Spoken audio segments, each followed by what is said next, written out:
ভারতের দক্ষিণী সিনেমার মেগাস্টার রামচরণ তার বড় বাজেটের নতুন সিনেমা গেম চেঞ্জার 2021 সালের শেষ লগ্ন থেকে আলোচনায় এই সিনেমা। তার বিপরীতে রয়েছেন কিয়ারা আদভানি। গত 10 জানুয়ারি বিশ্বের 6,600 প্রেক্ষাগৃহে মুক্তি পেয়েছে এটি। 2025-এ এই দুই তারকার প্রথম মুক্তিপ্রাপ্ত সিনেমা এটি। মুক্তির পর সমালোচকদের মিশ্র প্রতিক্রিয়া পাওয়া যাচ্ছে।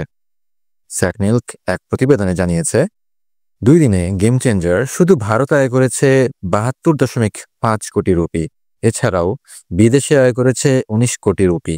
আর বিশ্বব্যাপী সিনেমাটির আয় 80.1 কোটি রুপি, যা বাংলাদেশি মুদ্রায় 113 কোটি 70 লাখ টাকারও বেশি। 400-500 কোটি রুপি বাজেট নিয়ে এস শঙ্কর নির্মাণ করছেন গেম চেঞ্জার সিনেমাটি। এতে 5টি গান ব্যবহার করেছে নির্মাতারা। এই 5 গানে ব্যয় হয়েছে 75 কোটি রুপি, যা বাংলাদেশি মুদ্রায় 104 কোটি 38 লাখ টাকারও বেশি। রামচরণ কিয়ারা ছাড়াও সিনেমাটির বিভিন্ন চরিত্রে অভিনয় করেছেন অঞ্জলি, জয়রাম, সুনীল, শ্রীকান্ত, নবীন চন্দ্র প্রমুখ।